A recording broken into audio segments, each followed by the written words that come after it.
you believe that we started recording right in the middle of 2020 with all of the COVID and lockdowns going on around us, unable to meet up? So like many a young gentleman, we turned to the internet for our entertainment. Tried to find a place where we could meet up and talk about the good, the bad, and that time that Stu saw a pelican on the canal. In order to facilitate our dreams of answering all of the big questions in film, and after a few attempts at recording via other methods to various levels of success, we found Zencastr, a super easy web-based one-stop shop for recording.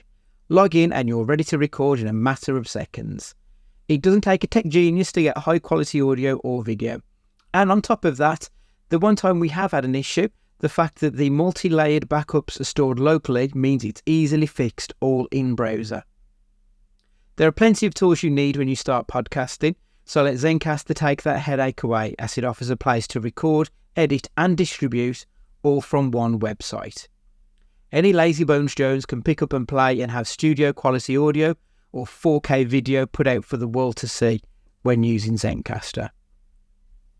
Go to zencastr.com/pricing and use our code CAGEFIGHTING and you'll get 30% off your first month of any Zencastr paid plan. We want you to have the same easy experiences we do for all our podcasting and content needs. It's time to share your story. And now, hit the music.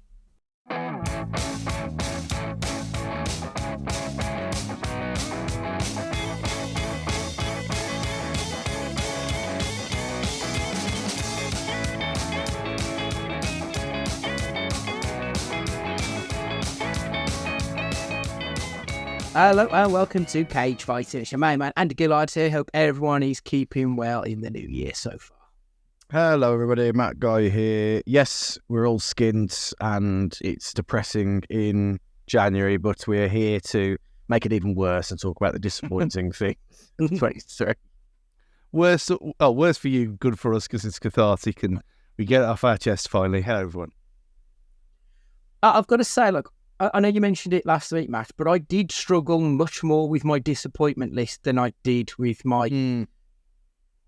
I don't know what it was, because it just came rather the other way around. So my top list was a huge fucking list of films. And this one, there was like maybe 10 films, and I thought, I've got to try and fit these 10 in here.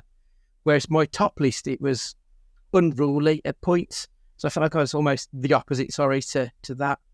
Yeah, I mean, even my number one on this list was a fun car crash of a film, so it's like it's a weird one. It's more kind of like, I think some things were so hyped and they ended up being a bit of a disappointment, like, yeah, you know, when you build something up in your head like a food or that recipe that you're gonna cook that looks amazing and you slow cooked it all day and really went over it, then when you eat it you got bored of it before you've even ate it because of the effort it's took. I think of some of this list is, like you pointed earlier about trying to recreate restaurant food. Chana masala, yeah, that's right. After I ate at Indigo in Warstones, yeah, like, I know that if I try and recreate that thing, unless I put an ungodly amount of fat and ghee in it, it's not going to taste the same. Well, I think that is the most restaurants, like, hidden secret is there's just a fuck ton of butter in everything.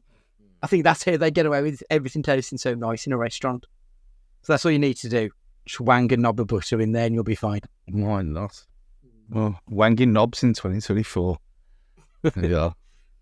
Well, we don't have Saltburn to talk about this week, so... Well, so we didn't even mention that. Saltburn and Oppenheimer, both having man members on display in our top fives. Yeah, I mean, in fairness, it does feel like full male nudity has never really been a thing for as long as I can remember on general mainstream Hollywood films. It's always been kind of shied away from, but there has been a bit of a change. I mean, if you watch Poor Things when that's out, I think it was out this week. Like, the nudity and stuff with big name actors is kind of surprising. You don't expect an Emma Stone. So it feels like it's been quite acceptable for big name actors to just get their bits out now. I feel like we're becoming a little bit more freeing in the modern day, maybe. Yeah, for a couple of million quid, you got it, yeah? Might as well. Yeah, why not? Let the world see what you're packing. Right, so it's the normal rules. 5 to 2 honorable mentions, and then number 1. Go around the table. Anything released 1st of January to the 31st of December. I'm just going to take a quick drink. So, Matt, what's your number 5, please? You're not going to like this, but it's Barbie. Now, there was nothing wrong with Barbie. There was nothing wrong with it whatsoever, but there's nothing wrong really with anything on the list, I suppose, apart from maybe number 1. But I just don't see the hype of it. Like, it was fine. It was like, yeah, it was really colourful, but so was Super Mario, and that was better for me. It was just okay. It was like, it didn't really hit the notes that it did for everybody else. And the same argument that I'll have about wrestling Twitter, I have about Barbie, is that all of the discourse that you read about it, the rest of the free world just doesn't give a shit. And the same is with Barbie. Like, ask anybody at work who don't listen to film podcasts and 3 losers like us. They'll be like, no, I didn't see it. Maybe I'll watch it like when it comes on Netflix or something. Like, but the people that talk about it on Twitter and stuff like that fucking obsess over it, and it was just fine. It would have been groundbreaking to me if they didn't go down the trope of all Greebos are weirdos like they do with that one. See, it's hard. It goes down. This is why I don't like it. Which, that's just lazy. Now, for our American friends, I don't know what a Greebo is like in America, what the colloquial term will be. The South Park goth kids-ish. Yeah, I guess that's the closest, yeah. But, for a film that wants to be taken seriously and not seriously in the same breath, come on, man. All Greebos aren't freaks. We just like to get freaky. I mean, I can't agree, but I totally agree on film Twitter, the same as wrestling Twitter. Twitter is very much a bubble, and you quickly realise that when you're not on Twitter, the rest of the world don't give a fuck about anything, do they? Let's be honest. Anything that's super important on Twitter, no one cares about in the real world. I would agree with you on that. But for Barbie, I mean, we spoke about it last week. I did really enjoy it. Probably was overhyped, but also there's never been a proper live action version of Barbie. And if there has, no, I'm sure there has. I think there's been like 60 odd Barbie films, but they've all been animated. This one felt like it was the first one that was... It was an IP-driven thing that was done in a complete different way that nobody quite expected. I don't think anyone expected Barbie to end up being almost art house. Like, it was as close to art house as you could probably get within an IP-driven thing. So I will disagree with you, but I respect your opinion nonetheless. I mean, it is very Freaky Friday that you two should be roles reversed on this, because Matt appreciates the joy of Eurovision. You don't. And that's what this film was. It was more Eurovision than the Eurovision movie. That is true. It's just, like, there was nothing wrong with it, but that's why it, like, it's, I hate to say it, it's offensively bland for a film with so much colour and life to it. And, like, I find it hilarious that Ryan Gosling steals the show in a movie with the literal perfection that is Margot Robbie in it. And that people find that infuriating, that despite this being a film about Barbie, Ryan Gosling is the best thing in it. So I find that hilarious. It was excellent. I mean, that is one of my favourite jokes, is when Barbie goes around and he says, "Come in and let me play guitar at you." That always made me really laugh. I like that joke, and the joke about the Snyder Cut. That the only people who were like antsy about stuff really like the Snyder Cut. That, I thought that was a very good joke as well. No, there was a little thing about being perfect as well, and the directors cast Margot Robbie. It was very knowing. Oh, Ellen Mirren's voiceover. Yeah, that was very good. Your number 5, please, Stu. Yeah, I don't know what I was thinking with this, because it was obviously always going to be shit. But how much they pushed it as being, oh yeah, this is our Christmas miracle. This is our one true film that you need to watch this holiday season on Prime. And it Candy Cane Lane didn't look at anything beforehand. That it's Eddie Murphy. I like him sometimes. Not so much recently. It's been a while since I watched anything with him in, really, to be honest.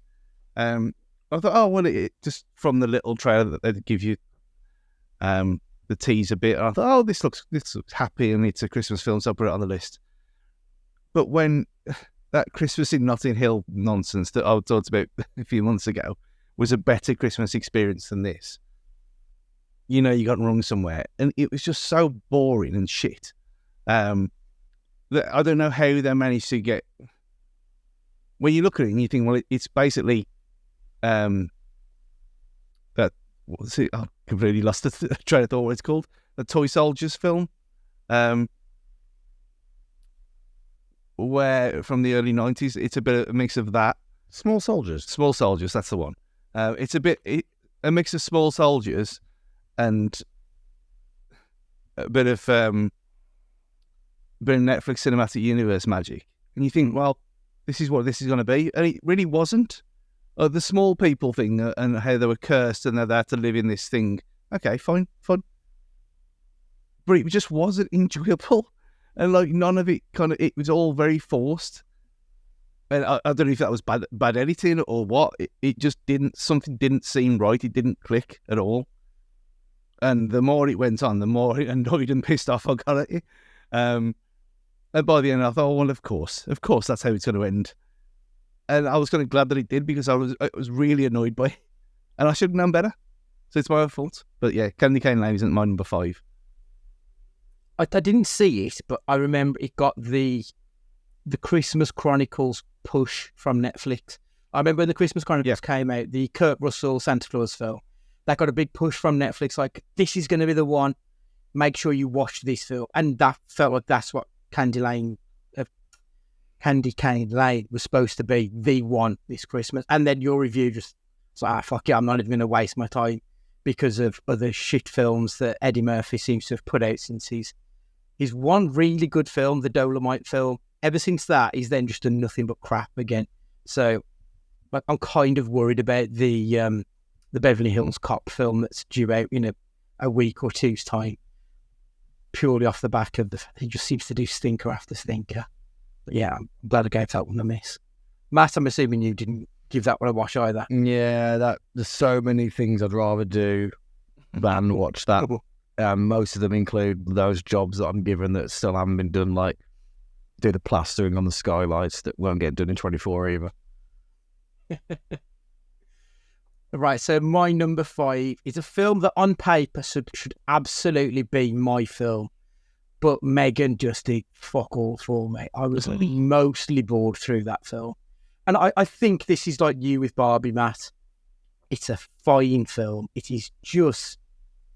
It's a film. That's literally all I've got to say about it. It wasn't a great film. It wasn't a dreadful film. It was just a film that existed in 2023.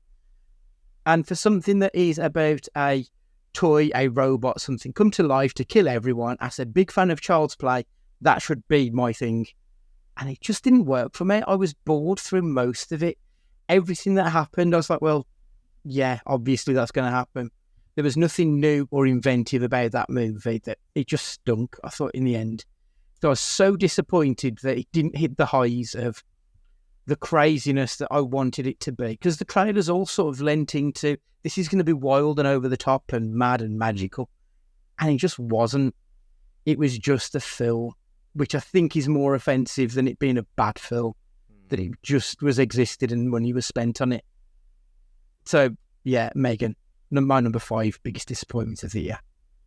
And I think for that one, the trailers were the film.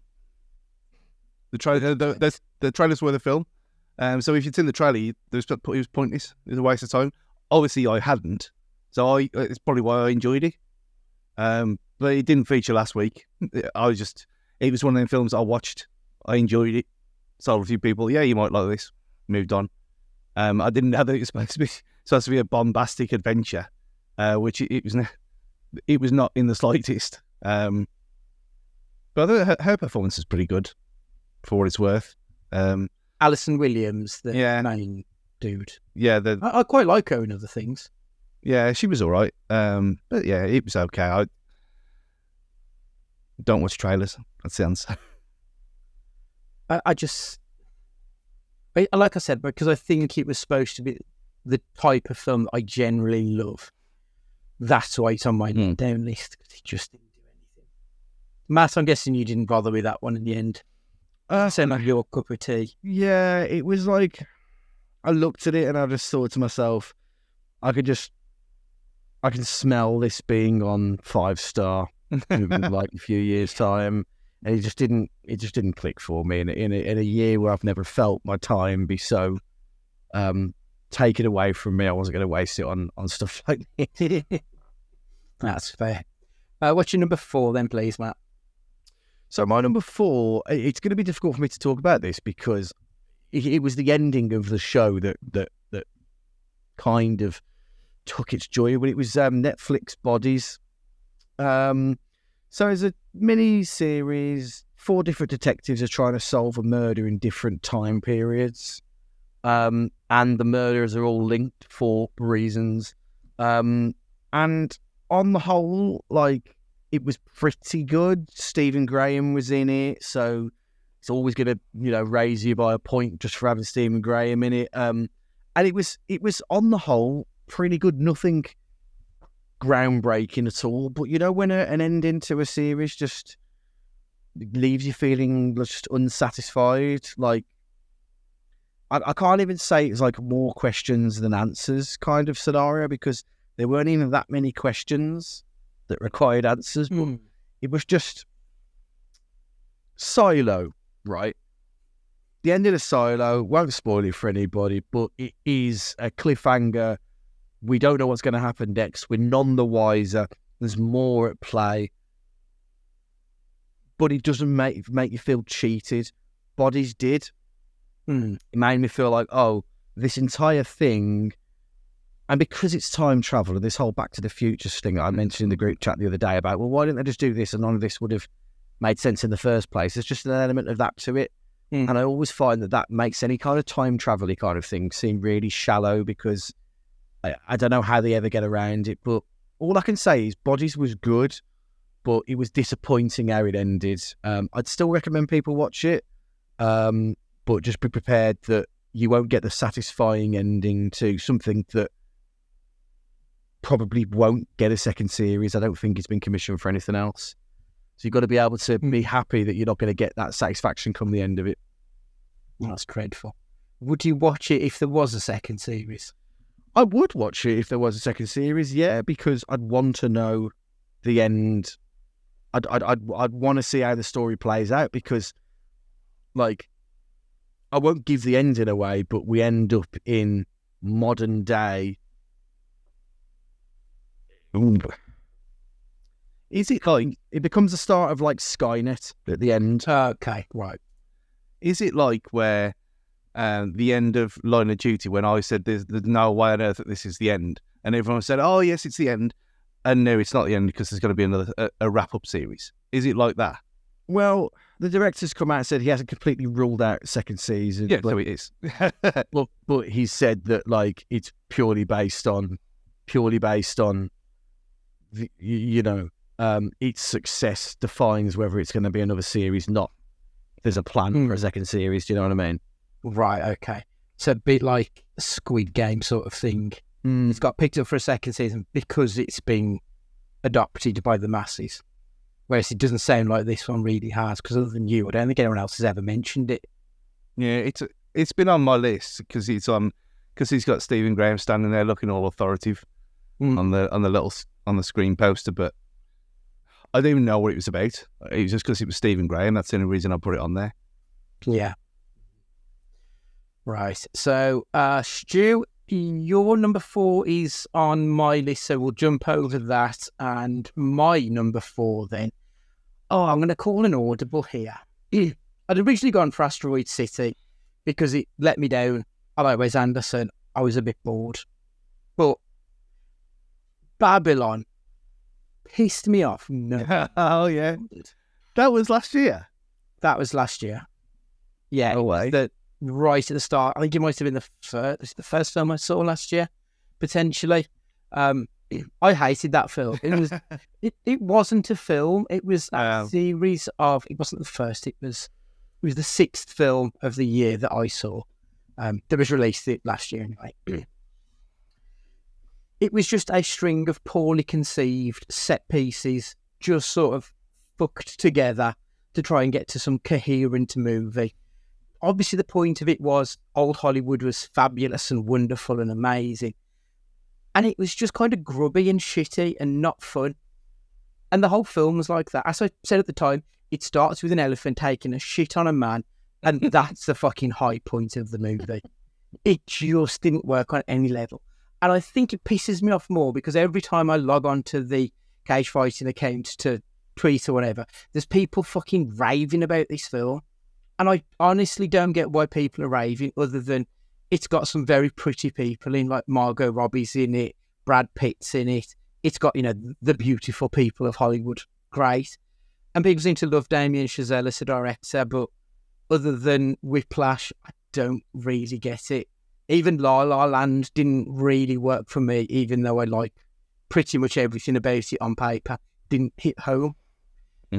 So, yeah, I've got to call an audible because that was a film that actually pissed me off. And I was just furious for like 3 hours, sitting there with a face like fucking thunder, hating every minute of it.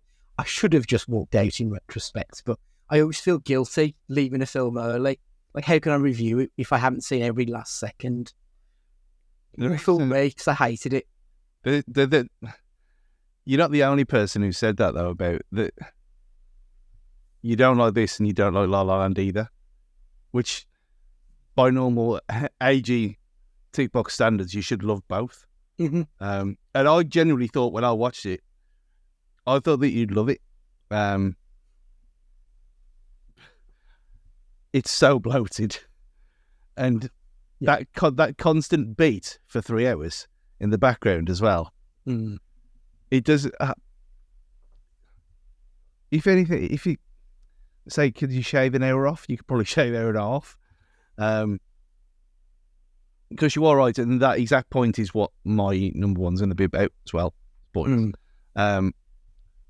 But it did seem very show-offy. It just was, yeah. Yeah, I mean, but the fact that I'd completely forgot about it and that I didn't realise it was last year, it would never have been in my mentions last week anyway. It was just been like forgotten about, like your last one. But yeah, I didn't hate it, but I thought that you would enjoy it more than you have. Yeah, like I said about Megan, on paper, it sounds like my kind of film, and it just rubbed me up the wrong way from the start, and I thought, no, this film can go fuck itself. no, not for me. So that is my number 4. So we're on to your number 3, Matt. Yeah, it really pains me to put this on here because, like, the penultimate episode of this show was one of the best out there, but Ted Lasso Series 3. Like, I love that show. I'll watch it again, I'm sure. Me and Sam watched the Christmas episodes as part of our new Christmas tradition of watching the Christmas specials of shows, and it was a victim of its own success. It was so good for the first 2 series that, like, the episodes that trundled along, it kind of like the best writers for this show felt like kind of went on holiday and then came back to write the final 2 episodes. It just didn't hit those same high notes. It didn't quite verge on mawkish, but it wasn't far off, and it just, I don't know what it needed. The best thing about it was that they didn't win the league as well. Spoiler. But, it wasn't quite there. It wasn't the hit that I wanted it to be, but at the same time, the series as a whole is an absolute triumph. So don't let that put you off. And the second to last episode is as good as any show I saw in 23 and years before that. But as a whole piece, it was a bit disappointing, and it was a shame. Was the penultimate episode, was that the one with were they in Amsterdam or somewhere? I'm trying to remember. No, that was that was a good episode though. Yeah, I enjoyed that. That was really fun. I don't know if Coach's Night Out, Coach Beard's Night Out was this series. I think it was. Yeah, where it was just bizarre filler as well. That was, I don't know. The last episode of this series was they go to Manchester. They I think it's the one about his mum. Jamie's mom, and we find out that his dad is trying to straighten his life out as well. Yeah, and it was it was just excellent. It was by far the best of that series, and it was sports, but it was emotion, and it was everything else in that episode. And then, in a way, like, it was difficult because you then had to actually then finish the story off in the last episode. But that single episode was great. But listen, the disappointment of it, sadly, was that it just wasn't at the heights of the rest of the series up to that point. You know what it is? It was unfocused. The final season was unfocused. When it was good and it knew where it was going, it was brilliant. Unfortunately, I would say at least half of that season was about this side story and that side story. Mm-hmm. And that's where it felt like it was just a bit too flabby. They probably could have knocked 4 episodes out of that final season and it'd been a really, really strong one. I think that's why I agree with you that it didn't quite hit. When 1 and 2 had been damn near perfect, 3 just wasn't quite as focused as it needed to be. Yeah. It's had the Game of Thrones issue, I think, that it was a little bit too all over the shop. And they stretched the episodes out to like 45 minutes to an hour as well. Whereas before, he was a nice 24 minutes, in and out, job done, great. I remember at the time thinking, when I watched it and I felt kind of bad and I felt guilty for hating it, because I thought, I'm going to get ripped apart again here. If I put this opinion that Ted Lasso is not as good as it used to be. But you're absolutely spot on. There was stuff in there. It wasn't Ted Lasso. I remember saying it's turning itself into like an ITV drama from nowhere, where it's not the same show anymore. It needs to end, but there was enough in it to kind of salvage it to a 7 for me. And obviously we talked about it last time, but that I did well up at that last episode because it was sad. But unfulfilled promise, I think. Your number 3, please, Stu. Well, I'd like to say this was unfulfilled promise, but it was just wank. Ant-Man and the Wasp in Quantumania. I think this. I presume I put Eternals on a couple of years ago. I mean, more than likely. This is second to Eternals. Is my most hated of the MCU films, of all of them. I, for what it's worth, enjoyed the Marvels. We know why that got shit-bombed. We don't need to talk about that. But this was a joke. It was a farce. It had nothing to do with Ant-Man. It was a shit versions of Guardians of the Galaxy, which we'd already had 2 of at that point. It was so blatantly obvious they were just using the Mandalorian screen over and over again. It looked fake. It felt fake. It looked like it was people weren't next to each other, which they weren't, because it was filmed. And again, is that their fault because of the whole COVID filming and protocols and whatever? Who cares? The end product is awful, and I still haven't watched that nonsense back at any point since. I've watched Shang-Chi. I like Shang-Chi. But it's going to take a lot of effort for me to watch this again. It was one of them where he said, yeah, they've got a problem now. Because it's not even the fact that there's too much of this. If there's stuff every week, if there's stuff every 52 weeks of the year, if it's good, fine, no problem. If it comes out and it's like this, then you're a massive issue. And it took Guardians of the Galaxy Volume 3 to kind of get a bit of trust back. I still haven't watched all of What If Season 2. I know you're never going to see it, Andy, because you hated it. Although, Haley Atwell is not as bad in the brief appearance that I've heard her in so far, so that the voice actor silliness has gone from that, and I'll get to Echo some point this week. But this film was atrocious. It looked atrocious. It was awful. They ruined Bill Murray. It was a waste of time. Hate to Forgot Bill Murray was in it. I'd completely just whitewashed it. Matt, did you get round to watching it? Because I know you very much checked out the MCU as well. Yeah, but no, I didn't in the end. Like, there's so many hours in the day, and I'm at the point now where, like, I've got over the hump, like, trying to stop smoking, and now I don't crave it anymore. So now it doesn't bother me anymore if other people want to. Oh no, we've got Madam Web. You're watching Madam Web. You ain't escaping that. Yeah, I mean, that looks Mobius levels. Like, I hear the word Madam Web, and I'm hoping it's, like, about tidbitty goths. But I'm guessing not. Well, sort of. I mean, yeah. I'm back in, baby. Let's go. I mean, everyone's favourite Sydney Sweeney's in it, so maybe, who knows? This could be the sucker punch that I always wanted. It's gonna be dog shit. But I will probably watch it because knowing it's gonna be dog shit. So at least, I think if you go in knowing it, then you'll be okay.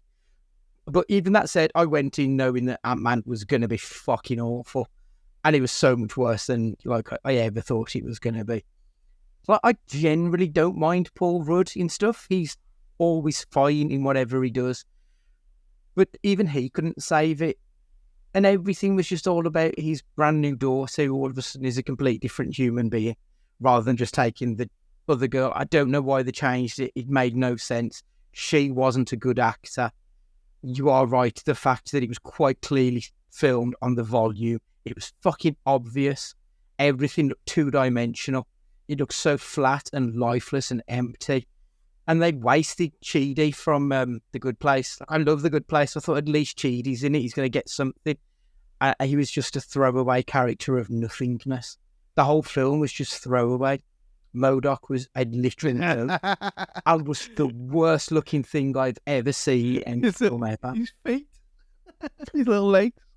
It was atrocious. And I know, like, he's sort of a comedy character in the comic books anyway, but it looked like it was rendered on a Commodore 64. It was fucking awful. There was nothing redeeming about that film whatsoever. It was so bad. And like, I watched Guardians, and much like you said last week, Matt, it was a great film. Shed a tear, beautiful ending, done. I tested myself to see if I was done with the MCU. So I put on the Marvels, 20 minutes, turned it off. I'm like, yeah, I'm done. That's me. This is boring. I have no interest. So yeah, I've completely checked out. My number 3 is sort of following on from Ant-Man. I've put it down as the DCEU in 2023.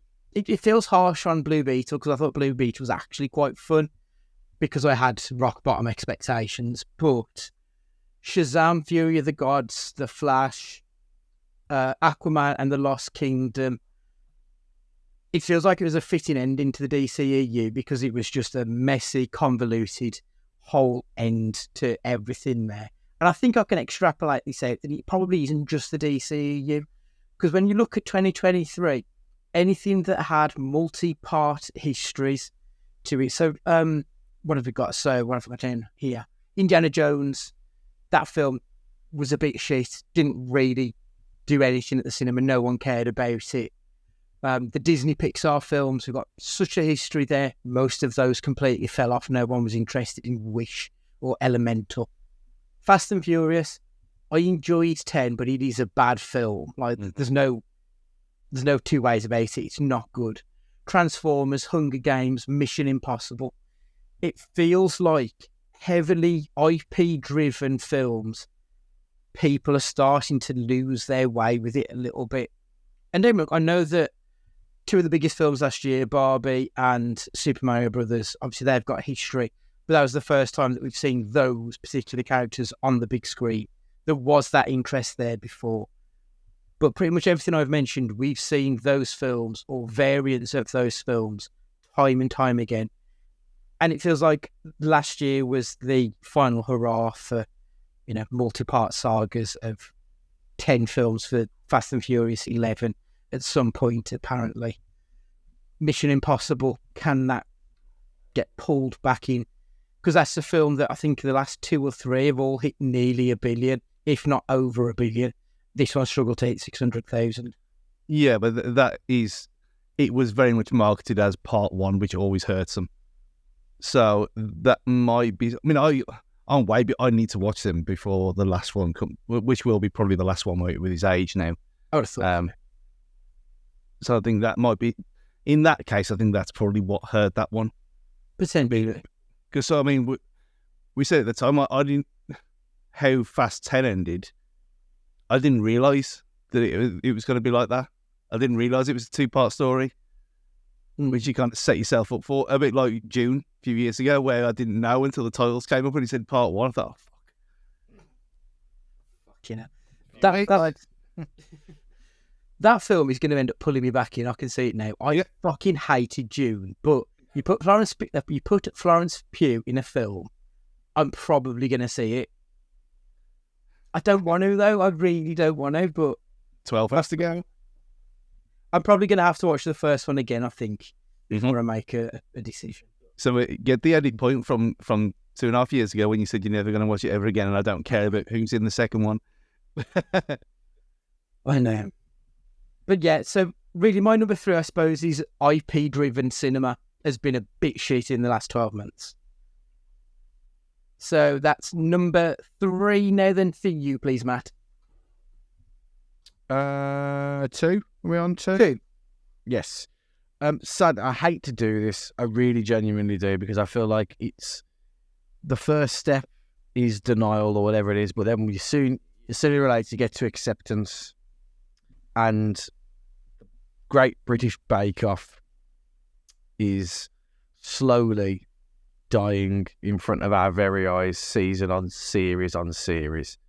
Like, I can't say that like it's just painfully bland, because Bake Off's bland anyway. Like, it's never like rock and roll TV, but it's just the format's just come to an end now. I think there's nothing else that they can do with it, and this series was that, apart from like going down the Big Brother route with it and getting all freaks and sundry on there, like, and having weeks dedicated to, I don't know, like theme the weeks around an exotic fruit or something. I don't know how they're going to do anything different with it. Like, having Alison Hammond on was good. She was entertaining. She was good value on it. But like, the show's just run its course. It's like when Deal or No Deal just ran its course and then like nobody cared about it anymore. That's where I am with Bake Off now. Like, I watch it because I have to watch it as opposed to watch it because I enjoy it now.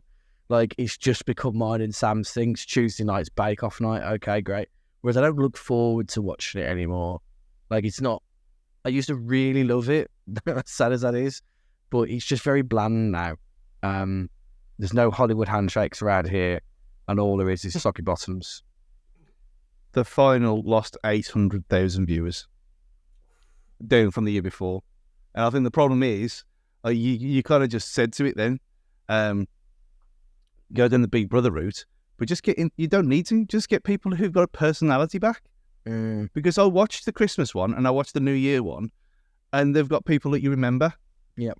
I couldn't even name you one person from this year, by their actual name. And you got the others from years ago, who are back, and you think, oh yeah, I remember them. She's with the quirky hair, and him he couldn't do anything properly. But none of them, they were bland losers like Cameron from Big Brother 4. They just had nothing about between the nice people, do the jobs, and they could bake, but there's nothing memorable about them, and that's how these shows work. And if you're doing it by format, the format's never going to change, so you have to change the people and just get it back to what it used to be, about quirky, weird, the most British people imaginable, and stop going so woke, because it doesn't work. And saying Bake Off's woke when you've got all and sundry on there, you know what I mean? They haven't had personalities like they've had in years past, where that show with people with bright green hair, or, well, you had the deaf girl. What was her name? Tasha. She was the only one I liked on this last season. Yeah. The rest I thought was fucking dullards. They were all. And she was interesting, and not just because she was deaf and you had the little guy signing for her. She was a nice person. She seemed like Honestly. she had a personality, but the rest of them, nothing. No, you are right. Like I've literally no fucking idea which of the guys won in the end. I couldn't tell you. This last season was a real wet fart of a season. And I don't like Alison Hammond anyway. So I've got to be honest, I was probably already against this season going into it. But it does feel like since it's moved to Channel 4, each season has been diminishing returns. It hasn't been quite as good as the year before, which wasn't quite as good as the year before that. Whether or not it's the format's run its steam or whether it's because of the move from what it was with Mary Berry, I find the way Prue Leith eats really off-putting. So I don't know if that like pisses me off a little bit. Maybe. I don't know. As an aside here, though, talking about classics, obviously I was talking very highly of Gladiators that was on, when the hell's this out? A week and 2 days ago, or a week and 3 days ago from when this is released. 6 million people watched that episode of Gladiators. And I didn't even know it was on until like that evening. Like an insane number of people. To put that into context, that's about twice the amount of people that watch Monday Night Raw in America watched Gladiators, a reboot of like a TV show from the 90s. The second reboot. Second reboot, yeah. Insane numbers, really, all things considered. Well, when you consider that the darts final had 5.9 in the end, I think, and that was the highest number Sky Sports have ever had in the history of the channel, other than football. And Gladiators, which is a silly camp show from the past, surpassed that on BBC One on a Saturday night. That's incredible, really. But this is why, like, Americans have stereotypes of us because of shit like this. Because as a country, we all get together for these bizarre things, and when they go, "Oh, all English people are XYZ," or "all people from the United Kingdom are XYZ," it's because of stuff like this. Because we'll all get together to watch stuff like Gladiators, and like we'll all find common ground in these kind of shows. It is weird because like I knew that it was coming back, but I didn't know when it was on. And I think you'd put in the group chat that you were watching. So, oh fuck it, let's stick that on there. And it ended up being a really good, fun hour or whatever it was of television. It was surprisingly not shit. Like the last time they tried to reboot it, which was not good. It just didn't work at all. This felt like the original one, but with some updated elements to it as well. It was a nice balance between the two, I think. When you forget how big Ninja Warrior is, just because we don't talk about it, Ninja Warrior is massive, and obviously you've got the Ninja Warrior like activity play places as well all over the country. That's got a massive following, and it's pretty cheap to make, I presume, off the old Takeshi's Castle format. Gladiators is only the same as that, but with the name and the branding and the campness. And it's not going to cost them much, really. But it'll be a rating smash. And like people talked about it all day. You know what, though? And listen, we'll get back on topic very shortly, I'm sure. But the fact that it had Mark Clattenburg as the ref, it had Guy Mowbray on comms, like, it harked back to, like, Robot Wars having, what's his face? Pierce. Jonathan Pierce. Like, to give it, like, a form of legitimacy for what is this really silly idea. But having Guy Mowbray on comms, like, that put a big smile on my face when I was watching it. Yeah, it was just good, silly fun. Which Bake Off isn't. Did you have the figures back in the day? No, I didn't have anything like that. No. Sadly not. They were all they were the American ones, though, obviously, because we couldn't have our branding. Although I did see that Auto Shenanigans YouTube channel that I watch about the motorways. The guy found this a roundabout that's modelled with the Death Star. And apparently the new housing development there is built on the factory of the plant that used to make the plastic toys for Star Wars and Action Man. back in the day. But that's completely by the by. That was interesting. But I was going to say, but we don't make plastic toys in this country anymore. That's why it was on my mind. So I watched it the other day. But I think that's why, because it was classed as American Gladiators in the Argos catalogue. But you still had like the hamster ball and different things like and hang tough and different versions of it, and the pugil sticks, where I can't remember what it's called. But yeah, I had all that toys.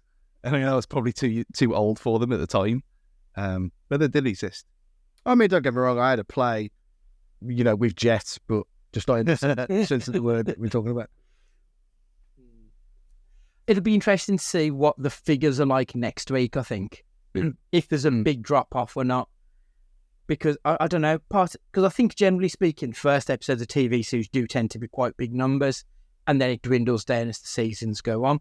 So I'd be quite interested to see if it retains, even half of that at that point. But even the show one after it, like those, or was it not directly after, but like there was some, with those Gremlins, Ant and Dec, some game show that was on, was pretty good as well. It just felt like, very much felt like, I haven't watched like terrestrial Saturday night television in ages, like years, but it very much felt like, this felt like how it used to be back in the day when it was warm and smiley and everyone, I enjoyed it. And don't get me wrong, the Masked Singer can get to fucking go die in a hole, but like, it felt like, Saturday night TV exists again now just because Gladiator's back on. Quite nice. I mean, I'm never watching it on a Saturday night. I'm just saying that now. I never will watch Saturday night TV again because there's football on. But I'll watch it on iPlayer. And I think that'll be the numbers for iPlayer will be interesting as well for people who do remember the glory days and are watching football at that time. There was a great game on at the same time. That was the problem. That Newcastle Man City game was incredible. Otherwise, I would have turned it over. But then sometimes they release them, sometimes they don't. But I think for something like this, I think with all the interest and the talk, it will get released, and it'll be interesting to see what they are. Yeah, I think so. It's usually like 7 days later they do it, so it might be worth like looking out for it last week when this podcast goes out. I don't know where we are in the time, to be honest, but yeah, interesting. I've completely lost where we are. Stu, is it your number 2 next? Is that where we are? Yeah. I mean, it's fitting that this is number 2 because it's the shittest thing I've seen all year. I had no idea about this. I remember seeing one trailer for it for something else, and the trailer was not what this film turned out to be. I let myself believe. I got fooled. And it is Eileen. Something I wish I can't even make a common Eileen joke because I was never that excited at all. Boring wank, waste of time. Just did not vibe with it whatsoever. I thought I like both of them. And I thought they had the chemistry, like you mentioned last week, as your honourable mention about it. And I knew 47 seconds before you replied with "Oh no." When I said it was on my worst list, I just really hated it. I didn't enjoy a single minute of it. When they had chemistry, the fact that she was constantly fingering herself all the time, yeah, fine. Set in the 70s, which is out of context. That's a really weird thing to say. But yeah, sitting there in a prison, just rubbing one off, all well and good. I thought, that is intriguing. It didn't feel like a noir to me. It just felt a bit bad, and obviously where it goes, and I thought the ending was atrocious. Not gonna say, you can experience it for yourself, see who's right or wrong with this one. But I thought, surely not. Surely there's another 20 minutes. And then the top again, like Saltburn, I like the look of it. I like the flair and the kind of the period piece and obviously it's added. It's a shame that it was added in post rather than using original equipment, but I suppose costs and stuff. But I'll give it that. But story-wise, no. Entertainment-wise, no. Them two, fair enough, but I just really hated it. I suppose I loved it. I really thought it was a very, very well done, slow-paced film. I can see that if you don't like slow-paced films, that it might not work for you. I'm very surprised it's one of your worst films of the past 12 months. Well, Really. it was on the it was on there. I thought I hadn't watched it until just before Christmas, and I thought this is gonna, because I hadn't heard anything about it. I just seen that one trailer, and I thought, oh, this could sneak into the top 5. Maybe I'd overhyped it for myself. Maybe that was what the problem was. That I thought it was something that it's not to me. And again, this could be coming back on me again, and this could be a Banshees of Inisherin moment, and I'm the only one. But nah, not for me, Clive. Okay, so my number 2 then, Five Nights at Freddy's. It's coming back to, it's very much Megan-y, isn't it? It's like it's another film about a robot, whatever it fucking supposed to be, coming and killing people. It should be fun, it should be silly, it should be Willy's Wonderland, but it wasn't. It was turgid nonsense. And I don't understand how people have been loving this film. Like, the reviews of it have been really positive from general audiences. Critics have absolutely shat on it, and with good reason, because there is no story here. From what I can gather, there's no story in the actual game that it's based on either. So everything here is just filler nonsense to drag out a 90-minute movie. It wasn't funny. It wasn't scary. There's literally fucking one murder that you see, and that's shown in silhouette. All the deaths happen off screen. So how it was it 12A or 15? I can't remember. 15. Like, there's absolutely nothing in this film that warrants it being anything above a PG. It was childish crap that was clearly aiming very much at its specific audience of people who like the game. Yeah. It just did not work on any level as a film. It was awful. The acting from Matthew Lillard and Josh Hutcherson, they were okay. The kid was annoying as sin. Standard. I hated it. Like, I was just angry throughout the whole film because it offered nothing. And then for the last 40 minutes of the movie was weird dream sequences that went fucking nowhere and were worthless. It was such a bad film. I honestly need someone to tell me why I'm wrong with this. Because when you look on Rotten Tomatoes, it's probably, I think it was in the 70s or 80s. It's very much liked outside of people who don't know much about it. I don't get it. Hated it. I can tell you why. But did you watch it, Matt? No. I'd heard the reaction. I was like, and I was just like, ooh, like, this didn't feel for me like the kind of thing that would tick my box. So no, I didn't go for it. Never played the game, though. To be fair, all games. I think that's one of the reasons why he hates it so much. I mean, let's get it right. I don't like it either. I came out. We went, the two of us, and friend of the show, Jafar, went in it, but he loves the games, and he loved it. And he had a great time.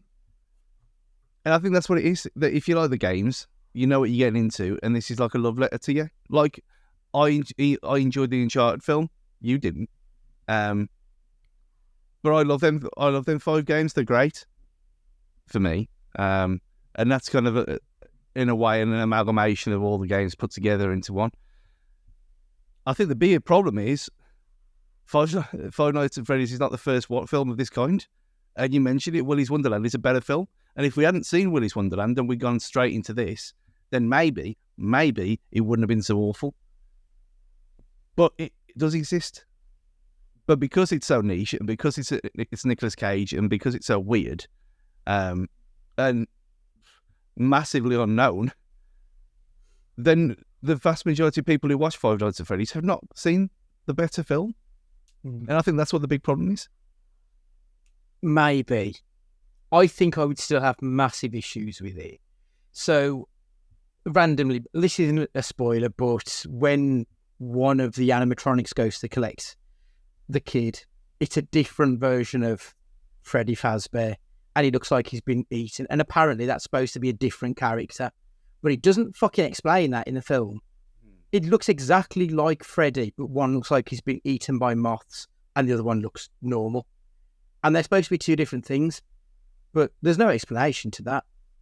Kids randomly disappear in the film, and then we're supposed to join them all up. And like, it didn't make sense.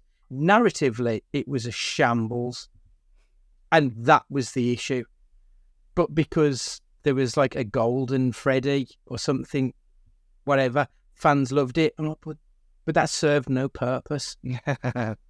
Like, you can't like something just because it showed you something that you like in a different medium. It's still a terrible, terrible film. But yeah, that's my number 2. Matt, any honourable mentions? Yeah, one that I don't think aged well. I liked it at the time, then I went back and like started watching it again, and I kind of got bored of it really quickly. Was No Hard Feelings with Jennifer Lawrence. Like, I enjoyed it at the time when I came out, and I said I thought it was pretty fun. Then I went back and watched it again, and I was like, there isn't a lot actually to this outside. Like, once you've seen it once and you have a kind of a smirk and you think, oh, that was pretty funny. Like, there's not much to it after that at all. And it will be forgotten about. And if £1 DVD bins existed anymore in like a co-op, they'd definitely be in it. If that was like about 10 years ago, it would be utterly forgotten about within 12 months. I don't like that type of comedy. That's a film that is just purely a comedy. It's not a dramatic comedy. It's not a black. It's just comedy. And yeah, you are right. On rewatch, there's no rewatch value.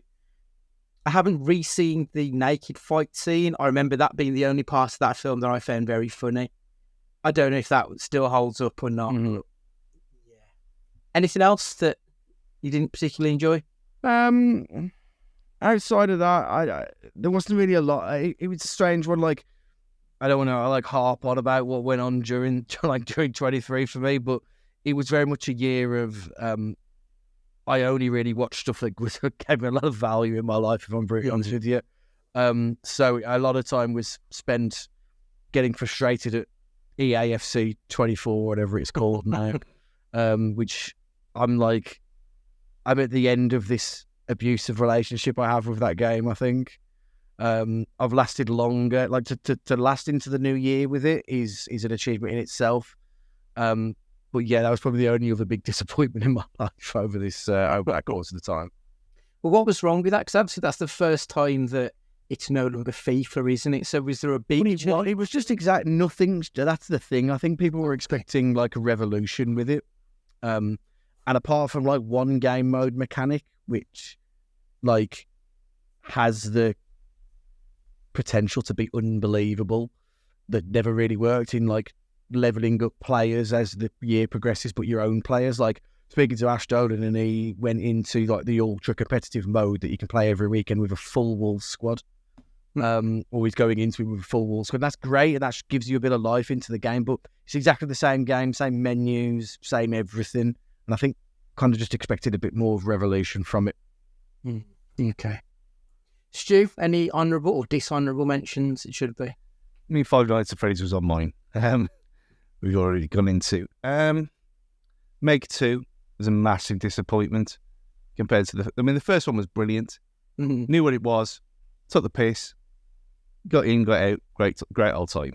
The second one was not that at all. It was boring, it was dull, it wasn't... It didn't even have the same vibe as the first one. No, completely different film. Yeah. If you'd reversed them, it would never have got a Sequel. Never. Just a huge disappointment. Just don't watch it. Just keep the memories of the first one much better. And the other one was Kaleidoscope, which again was right at the start of last year on Netflix. And as an experiment, great. But with what my problem with that was that we were told the way to watch it, that they wanted you to watch it. But then knowing what happened and then having 2 episodes after that just didn't work for me. Clever, very clever, but it ended up pissing me off more than it needed to. So that's why it's on the list. No, quality-wise, I thought it was all right, but it just didn't work. the concept was more interesting than the output was. Yeah. In the end, I think. My honorable mention, Skinamarink, was fucking terrible. I mean, there was just nothing to the film.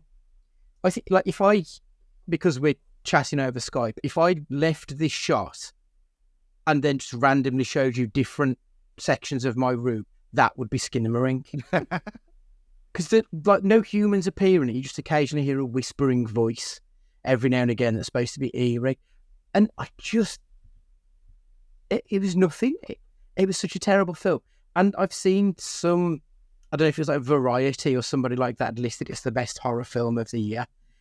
And it's arguably one of the worst films that's been put out this past 12 months. There was absolutely nothing to it. So, yeah, that's my honourable mention. Luther, the Fallen Son. I quite liked the TV show. The film was shit. Luther was effectively a superhero, and that's not who Luther is as far as I'm concerned. So that was a bit weird. And what else have I got? Fool's Paradise, Charlie Day. Really big fan of Charlie Day. That was boring. And I think that's... Oh, The Little Mermaid. I love The Little Mermaid original. We've discussed this ad nauseum. It was crap, and the new song they edited in was fucking terrible. So those are my honourable mentions. Mass, what's your biggest letdown of the year, please? So it comfortably was The Flash. Because this should have been like the amalgamation of years and years of work, and it should have been the answer to the Endgame saga, and it should have been unbelievable. But all of the best bits were given ahead of time to build intrigue in a failing franchise. And it was just such a mess. A fun mess, nonetheless, but just a mess that, come the end of it, turned it from being what should have been an epic into a popcorn flick. Like, we should have come out of it and thinking, man, that was unbelievable. What a visual spectacle. Can't wait for the next 5 films of this world and what we're going to get from it. But instead, we just got a real, like, throw a load of paint up a wall, and it was just a mess. And I can't even say I didn't enjoy it, because I did. I came out just thinking, and my tweet, when I went through all my tweets, was, what a hot mess. It was exactly that, but there was nothing, like, sustainable about it. It was... Yeah. Think of all of the best bits of, like, food, for example. It had a fantastic, like, amazing, colourful buffet. And I'm not looking like a beige buffet here of all the real best bits, like onion rings and frazzles, but like loads, like Charlie and the Chocolate Factory, all of those flavours, but then put them all in one bowl and then try and eat it. He's like, there was no balance to it. There was no structure or order. It was just a mess, and like it should have been an opportunity for it as a springboard, and it was anything but. And that's why it was just a mega disappointment. Like, I'm disappointed in myself because I allowed myself to kind of get brought in. I thought, I'm invested here, and then I felt cheated for it. I should have known better. I still cried at the end, though. I still found it really emotional when he was like saying goodbye to his dead mom in the slow-mo bit. Still got me, but yeah, it was shit, wasn't it? It was not a good film in the slightest. And because we knew that Keaton was coming back as Batman, you thought, oh, okay, this could be something. This is going to be bringing together, what, 50, nearly 50 years worth of DC on the big screen, because it's going to go back to the original Superman. And then when you think about it and realise that when they brought in George Reeves' version of Superman at the end, and this is a little bit spoilery, but fuck it. If you ain't seen it by now, it's your problem. You brought in George Reeves, who Superman ruined his life to the point that he committed suicide. The girl who was Supergirl, I can't remember her name now, but she didn't particularly have a great time of it. Christopher Reeve's dead, and I don't think his family signed off on it. You had the Nick Cage of it all, who just apparently spent the day on set in the suit, and they showed us that version of him. There was some weird fucking CG monster nonsense like the whole thing was a mess. It was morally questionable as well as everything else. Yeah, I didn't hate it, and I really should have, because you are right, it was a hot mess. There was an element of fun to it, but it was very much laughing at it and not with it, I think. It was a chimps tea party, wasn't it, of a film? And that's the best way I can describe it. Yeah, it's perfect. A chimps tea party that included microwave babies, which I mean, the Corridor Crew YouTube video on that film is one of the best things I saw all year. Just absolutely ripping it apart. It's probably got the worst visual effects of the last 25 years, without a shadow of a doubt. Yeah. It looks worse than a game. It looks worse than Injustice. And that came out on PS3, I think. I think that sums it up, laughing at it rather than with it. However much of a good time it was. But it was the only one of the DCEU that I watched as well. The others, I didn't mind the first Shazam, but I really couldn't care less. But for completionist reasons, I will get round to it at some point. But even Aquaman, just as soon as it was announced that it doesn't matter anymore, I was like, well, okay. Well, if it doesn't matter anymore, then there's no point in watching it, is there? Aquaman was bad. And then this was... knowing the issues that it had in production as well, and then, like you said, the fact that Cage was even there when the others weren't there for obvious reasons, but then for them obvious reasons mean that you have to do visual effects to make it all blend together and make it even worse. Nah, man. Terrible film. The worst thing is we're going to have to review it because Nick Cage is in it. But that's the thing. I wouldn't mind watching it again because I had a great time, but for all the wrong reasons. Yeah, I don't think it'll stack up to a rewatch. I think you'd be bored as shit on a rewatch, to be honest. But yeah, but no, Aquaman, don't watch it. It's terrible. It felt like, was it Lee Wan, I think, was the director. It felt like he just said to Momoa, "Oh, just do what you fancy, lad, and enjoy yourself," because it was just him dicking around on screen for 2 hours. It was not worth it. It was so bad. Not in a Fast 10 way. No, not in a Fast 10 way. It felt like he was trying to do his Fast 10 character, but without any guidelines. And actors do need a little bit of wrangling to get a performance out of them. But no, it was a case of you've just got free rein to do what you feel. Awful, really bad film. So I am kind of glad that the DCEU is over now and that can start afresh, and we'll see where we go in a couple of years' time. Your number one, please, Stu. I mean, I can raise everything that's even been mentioned with these two words, and that is Rebel Moon. And having no expectations anyway, because it's him. Even though I think we kind of all appreciated the Snyder Cut at the time of Justice League. But him having free reign of his own idea, I think, what could it possibly be like? It's everything you can imagine that it's going to be possibly be like. And when the reviews came out, it was getting 4s and like 5 out of 10s and stuff. I thought, surely not. Maybe they're just dunking on him. I don't really care what other people think anyway. I'll give it a go. The zombie one, I thought it was all right a few years ago. That was fine. But this is one of the shittiest things I've ever seen in my entire life, without a shadow of a doubt. I mean, it's an incoherent, complete utter shambles. Nothing makes any sense. It's got about 7 stories all smashed into one. It's 2.5 hours long. It's just the best bits of other films made shitter and put into this. And when you consider how good, when I was catching up with The Witcher Season 3, because I started again because I couldn't remember any of it. So I was watching it, I thought, this is really, really impressive for a Netflix show. The visuals on this are really good. And then you get to Rebel Moon and the money that has been spent on it, and it looks worse than Quantumania. I'm not even joking. There's parts of it where you've got it looks like a matte painting.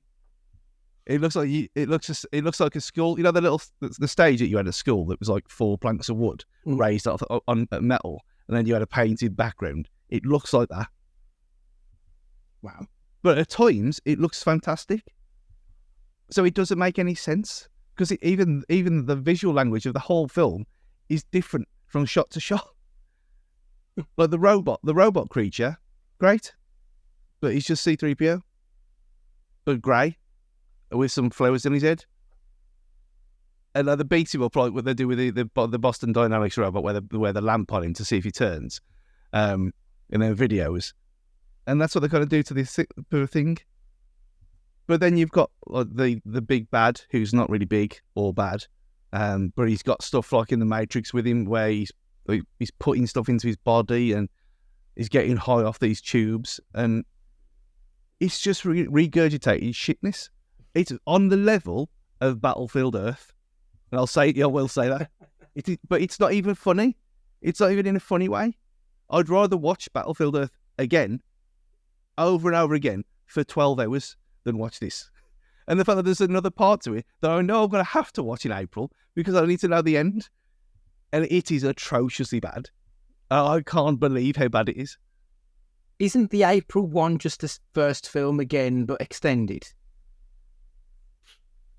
Because No, because it's even subtitled now. Because I was under the impression that they were trying to reverse engineer a release the Snyder Cut movement. So they've done an edited version, and he's got a director's cut come out. Rebel Moon Part 1, A Child of Fire, which is this one. Rebel Moon Part 2, The Scar Giver, 2024. Right. And that one... For you. I'm not watching it. Well, you... Of all the things we try to make you watch to make you get mad, I think this kind of tops it all because I know how furious you'll get. Yeah, I mean, some of the reviews that I heard, which put me off seeing it, someone was reviewing it, was like, do you remember Star Wars? This tries to do it. Do you remember Dune? This tries to do it. Do you remember Blade Runner? This tries to do it. But he does all of the worst parts of it. Mm-hmm. Yeah. I'm not interested in that. I'll just watch Star Wars and enjoy it. But from the sounds of it, it's very much A New Hope. Like they've literally just taken it and changed the names on the work. Well, looking on the IMDb trivia, it says that he wrote it as a Star Wars story in the hope that he'd get picked up, and he's just changed the names. So, yeah. That's awful. I'd heard that. I'd heard he wrote, or he wanted to be picked up by Lucasfilm, Disney, to make a Star Wars film, and they just told him flat, no chance. Which, good for them, because I don't see how he would fit in that world, because his films are grey and look terrible for the most. So I'm glad that they're not doing it. That's the thing with this. It very much is not grey a lot of the time, but that's the worst part. Not good. Yeah, I've had no plans whatsoever to watch any of those ones. I would rather watch Dune again, to be perfectly honest. You're gonna have Matt, I take it you're going to be missing this one as well. Well, I did want to see it, but like I've just heard the same consistent thing over and over and over, so I feel like it's just a real waste of time, so I'm not going to bother. You'll just have to wait until they've released the Snyder Cut and then watch the 4-hour version of it. We're in luck. Yeah. Right, so my number one worst film of the past year is your number 4, Stu. Is that right? Yeah, we did. Yeah. It is Scream 6. I'm just looking at the notes that I made when I saw this film. 2 stars, shit, overlong, boring, predictable, was pretty much convinced about every twist at least an hour before they happened. A series which started as a satirisation of the genre is now just a genre film, which has nothing to say on horror. Wes Craven would be turning in his grave. Every issue that 5 had, this had tenfold. And I completely agree with what I thought back then when I saw this. February, March that it was released. It was terrible. The film has run its course. I didn't hate 5, so I went in sort of hoping 6 might be okay. They changed the setting. They made a big deal out of the fact that it was now going to be set in New York. And at no point did New York play a role in this other than they were on the subway at one point. That could have been any fucking train in the entire country. There was nothing New Yorky about that. And they were in Central Park, but again, that could have just been a park in Canada for all it actually mattered for the actual, purposes of the film. They made no use of the setting, but they made sure that you knew that it was screaming New York. It was awful. There was nothing about this film that would make me want to see a seventh. Like, a lot of people have been criticising the studios because they shit-canned the lead actor, whose name I can't even remember at the moment. They shouldn't have done it for the reasons they did, but they should sack the fucking lot of them and just start again. Because nobody in that film was any good. Not even Jenna Ortega, who is everybody's goth girlfriend over the past 12 months. She was terrible, just like really fucking sullen. Her face barely moved whenever she was talking. You never got the sense that she was actually scared because she had the exact same look on her face in every single scene. It was such a terrible film. The killers, I mean, I don't want to spoil it, but there are multiple killers. I guessed within the first few seconds how many killers there were going to be. I knew who one of the killers was going to be before it happened. The whole thing was predictable. If you've watched any of the other Scream films, you will have a better time than you will with this one. Even Scream 3 is better than Scream 6. That's how bad Scream 6 was. It was terrible. But for some reason, it seemed to get a little bit of popularity when it came out. I have absolutely no idea why, because there was nothing of substance whatsoever through that film. Awful movie. Stu, it was your number 4, so I'm guessing you also hated it. Yeah, it's the worst one. Worst out of all of them. It's worse than Scream the series, the MTV show. Worse than that. Yeah, I like 5. I thought 5 was a lot better than 3 and 4. Yeah. In a kind of Star Wars Episode 7 way. Well, they even talked about that, didn't they, at the time? The requel, or whatever they called it. Bringing back old characters and new ones together. They're working well.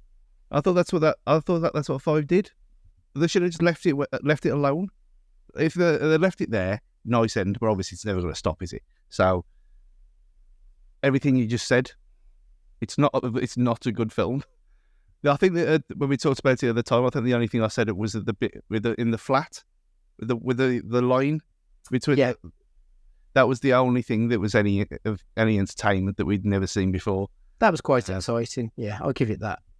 But other than that, no, just boring more than anything else. That's why it was my number 4 and no higher, because I was just bored. I was sitting there and I didn't guess because I can't. I'm not capable. But even when it was revealed, it wasn't like was it really? No, it was like, okay. Yeah. Just disappointing. And the fact that I'd watched them all as well. I'd watched all 5 of them in like a couple of weeks, like 2 or 3 weeks beforehand, in the build-up, just to get back in the groove, because it had been a long time since I'd done that. So seeing what had come before, again, having it fresh in my mind made this one even worse than it was. Mm-hmm. I think it didn't help that the whole world had fallen in love with Jenna Ortega in Wednesday, which had happened between 5 and 6, if I remember correctly. So I think everyone was kind of hyped about 6 because obviously she was a big part of it, and it didn't work. I know you were a big fan of Wednesday, weren't you, Matt? Yeah, I loved it. I think it was a really fun and like unique show at the time, which like surprised a lot of people, but that doesn't necessarily then translate it into success for anything else, as you two have pretty much proved. So yeah, hopefully, I mean, I've heard they're going to be rebooting Scream, so I mean, I'd rather they didn't and just left it alone and moved on to something fresh, but yeah, it's never going to happen. There's IP there. There's a mask that they can sell for, $20 a pop. So why wouldn't they keep churning out the same old shit? Right, I feel better for having got some of that off my chest about last year, and now we can look forward to what's due in 2024, which will be next week's podcast, where we'll be previewing the first half of the year. obviously, because we're in January, we'll discuss what we've seen already and then have a look at what's due to come out for the rest of the year. So please make sure you subscribe on whatever podcaster that you're listening to us on now. We would really appreciate it. If you could leave a review, we will love you forever. But this week, Matt, would you like to say goodbye? Take it, everybody. Look after yourselves. Have a great rest of the week, month, and live long. Enjoy yourself. Stu, would you like to say goodbye? Yeah, just go and watch Star Trek. Watch the new Star Trek films over Rebel Moon because they are actually good. Try. I second that. I really like the Star Trek films. I've never seen any of the original stuff, but the new ones are tremendous. But yeah, it's goodbye from me. And remember, be excellent to each other.